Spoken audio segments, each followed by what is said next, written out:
16h-18h sur Europe 1. Stéphane Bern et Mathieu Noël. Historiquement vôtre.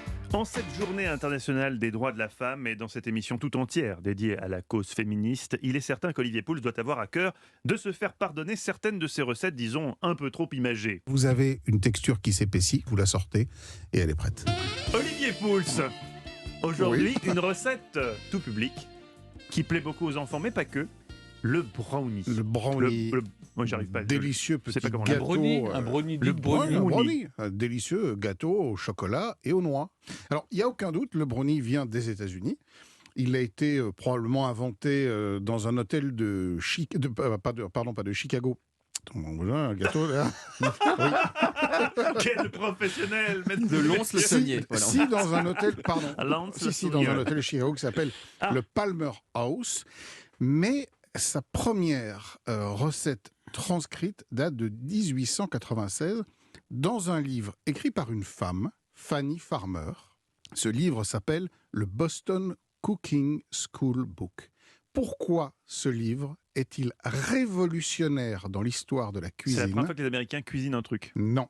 Franchement, c'est énorme. Et cette femme, puisqu'on dédie les missions aux femmes qui ont montré la voie, cette femme a créé quelque chose qui paraît tellement évident aujourd'hui, mais qui révolutionne totalement. Une pratique ? Pas une pratique en quelque sorte. Pas d'idée. Attendez, non, vous n'avez pas d'idée, les gars, là ? Personne n'a d'idée. Et qu'est-ce qu'elle aurait pu créer ? Attendez, on est en quelle année ? On est en 1896. C'est une cuisinière de Boston. Il y a un lien avec la cuisson ? Les sorte. blancs en neige. Non, c'est beaucoup plus bête que ça. Plus bête que les blancs en neige ? Non, en réalité, avant elle, dans les livres de cuisine, on ne fait jamais mention de mesures exactes. Mais non.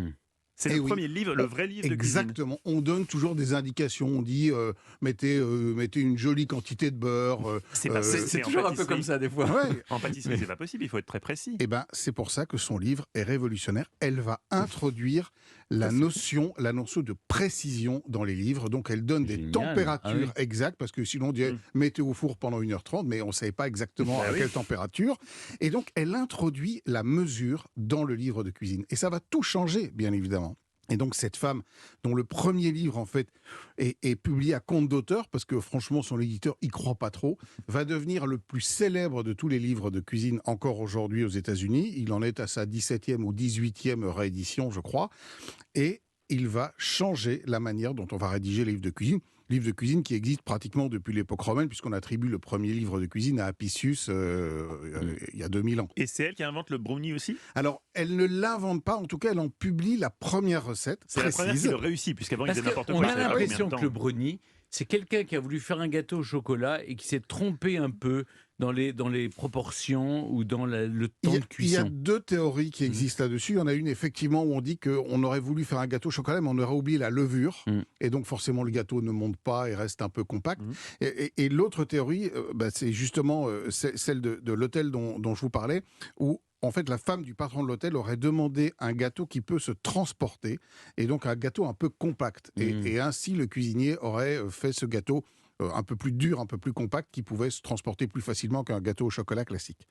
Et donc, pour la recette du brownie, c'est extrêmement simple. Il vous faut 160 g de beurre, 80 g de cacao, 100 g de sucre, 2 œufs, 50 g de farine et des noix, évidemment, des cerneaux de noix que vous allez concasser. Donc le déroulement, c'est l'histoire de 5 minutes. On fait fondre le beurre, on rajoute d'abord le cacao et le sucre, on mélange bien, on ajoute les œufs, la farine, on incorpore le tout, les noix à la fin, on coule ça dans un moule, en général de forme rectangulaire, au four à chaleur tournante pendant 20 minutes, 180 degrés pour être précis.